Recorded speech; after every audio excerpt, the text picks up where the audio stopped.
आज के दिन थिएटर्स में एक मूवी रिलीज हुई है सैयारा नाम से, जिसके लिए मैं वैसे तो बहुत ज्यादा इंटरेस्टेड नहीं था, लेकिन बड़ो पिछले 1-2 दिन में जो खबरें निकल के आ रही है उसने व्हाट। यश राज फिल्म्स ने इसको प्रोड्यूस किया है, जिसमें कोई भी बड़ा नाम, कोई चेहरा ऐसा पोस्टर पे थापने के लिए नहीं है। ट्रेलर देखा था, ठीक लगा था, उसके गाने थोड़े बहुत कैची जरूर, और एक इंप्रेशन ऐसा भी बनते हुए दिखा कि वो क्या नैना पांडे के किसी कजन को लॉन्च कर रहे हैं। फिर पिछले हफ्ते में बंबई गया था, फेजू भाई से मिले, फेजू भाई से मिले नहीं। मुंबई में ऐसा थोड़ा इंटरेक्ट करते करते एक इंसान ने मुझे पूछा, आप सैयारा मूवी का वीडियो बनाओगे? लाइक ओके, जब रिलीज होगी तब बना देंगे, लोग इसके लिए वेट कर रहे हैं। फिर कुछ दिनों पहले जब इसी मूवी का एडवांस बुकिंग चालू था और मैं देख रहा हूँ भाई कितने टिकट नेशनल लेवल पे जो मल्टीप्लेक्स चेन्स एग्जिस्ट करती हैं, पीवीआर, आइनॉक्स, सिनेपोलिस एक्सेट्रा, उसमें कितना एडवांस टिकट्स बुक हुए इसके तुमको आइडिया भी है? 2025 की अगर मूवीज हम लोग देखने जाएं तो केसरी 2, सितारे जमीन पर, sky 4, Superman, Jurassic world, game changer, F1, red 2, Housefull 5, Sikandar,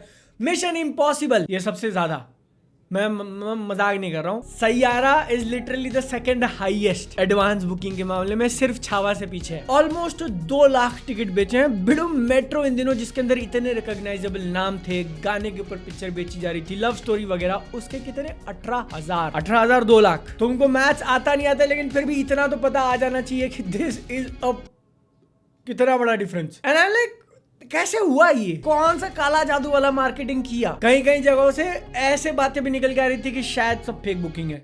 इतना ज्यादा हो ही नहीं सकता। मेरी एकदम छोटी सी सिटी में जिसका पॉपुलेशन कुछ 3-4 लाख होगा, यूजुअली अगर मूवी देखने आता हूँ तो मुझे अकेले को 6-10 टिकट लेने पड़ते ताकि आप शो चालू करो। सैयारा का फर्स्ट डे फर्स्ट शो देखने के लिए एटलीस्ट 15 लोग तो थे, और सारे के सारे कॉलेज जाने वाले या फिर 25 की एज के आसपास वाले सब यंगस्टर्स। तो भैया कुछ तो इन्होंने सही किया है अपने मार्केटिंग के नाम पे, जिसको स्टडी करना चाहिए। बाकी लोग होपफुली करेंगे, क्योंकि जहां तक बात रही एक इतने छोटी मूवी को small budget unknown actors theatre में रिलीज करके लोगों को अंदर तक लाने वाला तो बैटल जीत लिया है। अब अंदर जाने के बाद पिक्चर कैसी बनेगी? तो देखो, मूवी की कहानी ऐसी है कि मेन लीड एक सिंगर है, वो बड़ा सुपरस्टार बनना चाहता है, पूरी दुनिया उसका नाम जाने, सब लोग उसका नाम लेके क्रिश, हाँ क्रिश उसका नाम है। ने। दूसरी तरफ फीमेल लीड काफी अच्छा लिखती हैं, लेकिन उनकी जिंदगी में कुछ बहुत बड़ा ट्रॉमा चल रहा है, एकदम सैड मोड में चल रही है। और एक दिन ये इंसान उनसे मिलता है, जो क्लियरली देखकर लग रहा है कि ही इज वेरी रेकलेस। गुस्सा आ रहा है उसको, गाड़ी चलाते चलाते ऐसा करके सिगरेट जलाना, फूकते फूकते उड़ाना, ऑफिस में घुस के किसी को मार दिया है, ऑब्वियस रेड फ्लैग। तो यहाँ पर क्या होगा? एक महिला जो काफी ज्यादा ट्रॉमा के साथ जा रही है, पिक्चर की स्टार्टिंग बता रहा हूँ मैं, एकदम ट्रॉमा में, और सामने इतना बड़ा रेड फ्लैग खड़ा है, बूम बूम बरा बूम बरा बूम। अब देखो, ऐसे यंगस्टर्स, न्यू कमर्स को लेके लव स्टोरी बनाना कोई एक नया फॉर्मूला नहीं है, हमने ऑलरेडी कई सारी मूवीज देख रखी हैं। रिसेंट माइंड में जो एक बहुत बड़ा एग्जांपल दिमाग में आता है, आशिकी 2, श्रद्धा कपूर, आदित्य रॉय कपूर, और ऐसा लग रहा है कि ये सैयारा मूवी उसी का मैजिक शायद रिक्रिएट करने में कामयाब हुई है। मैं डायरेक्टली कंपैरिजन नहीं कर रहा हूँ, मैंने बहुत पहले देखी थी वो पिक्चर और उसके बाद से रिवॉच नहीं करी। तो आशिकी 2 को लेके जो मेरे दिमाग में इमेज बनी हुई है ना, जब मैं टीनेजर था, सैयारा को लेके काइंड ऑफ सिमिलर फीलिंग है। लेकिन इसकी स्टोरी मैंने तुमको जितनी बताई ना, वो पूरी नहीं है। पिक्चर में एक्चुअली कुछ चीजें हैं जो मैं नहीं बताऊंगा, स्पॉइलर हो जाएगा। लेकिन जो कॉन्सेप्ट है ना कि एक म्यूजिशियन स्ट्रगल कर रहा है, गाने नहीं बन रहे, तो उसकी जिंदगी में कुछ होता है जिसके बाद बहुत दर्द मिलेगा और फिर वो गाना बनाएगा, या उसी सिमिलर लाइन पे। लेकिन एकदम एग्जैक्ट रेप्लिका, डुप्लीकेट, कॉपी नहीं बोलोगे, क्योंकि इसके अंदर चीजें डिफरेंट करी हैं। मोटा मोटा वो एकदम फेमिलियरिटी वाली फीलिंग तुमको डेफिनेटली आएगी, लेकिन क्लीशे पे क्लीशे फॉलो करके पिक्चर बना दी, ऐसा नहीं लगेगा। Same but different. और ये सब कुछ होता है उस एक ट्विस्ट के कारण कि भैया दोनों की लव स्टोरी तो सेट हो चुकी है, अब इसमें ट्रॉमा डाले क्या?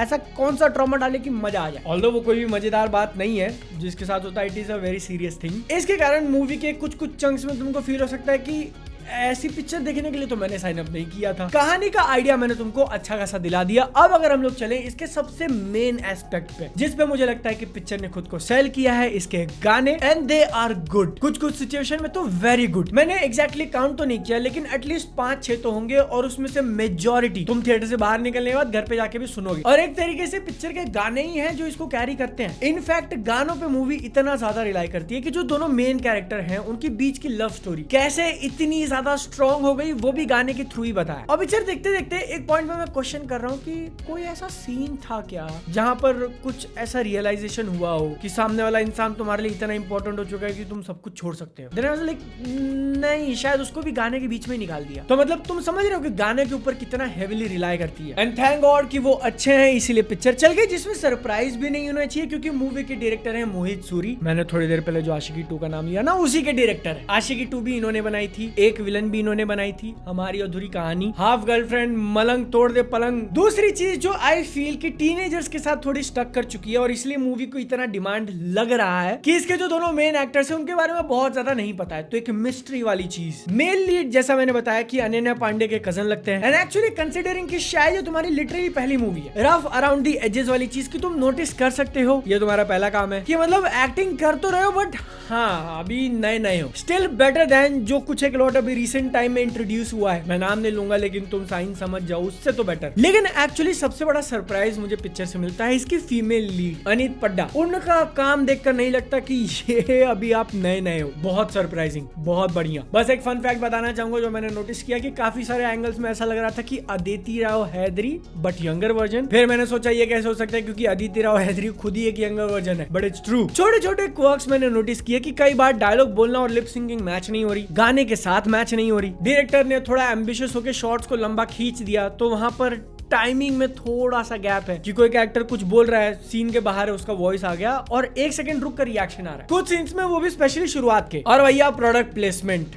बहुत गजब का किए हो। हीरो जो बाइक चला रहा है मास्टर स्ट्रोक, लोग पूछेंगे कौन सी गाड़ी है, हार्ले डेविडसन X440। लेकिन अगर तुम लेने का प्लान कर रहे हो तो सेम प्लेटफॉर्म पे हीरो की भी है क्योंकि दोनों ने पार्टनरशिप में बनाई। अपने को कैसे पता, सपना है किसी दिन लेने का, नहीं ये नहीं, इससे अच्छी वाली। लेकिन यही प्रोडक्ट प्लेसमेंट, सोनाटा की घड़ी वगैरह नोटिस करते करते मैं देख रहा हूँ कि एक सेकंड, लड़की की फैमिली मुंबई में रहती है, उसका घर अंदर से तो काफी अच्छा लग रहा है, बढ़िया फ्लैट में, लेकिन तुम चला रहे हो Tata punch. How does that make sense? खिड़की किनारे जो बैठने के लिए पता नहीं उसको क्या बोलते हैं, जिसमें कोई आर्म रेस्ट वगैरह नहीं रहता, सिर्फ सीट होती है, वो देखकर औकात के बाहर लग रही थी। और अब जब रैंट वाले मोड पे निकल चुका हूँ तो एक और छोटी चीज बोलूं, सेंसर बोर्ड ने इसको पास कैसे किया है? मूवी के अंदर एक सीन है जब दोनों they are doing the stuff और सब कुछ उधर। I was like hello Superman cut करने वाले, कहाँ हो आप? ये नहीं दिख रहा तुमको? जो बातें बोल रहा हूँ वो उतनी इंपॉर्टेंट नहीं, छोटे छोटे टिडबिट्स थे एक्चुअल मूवी का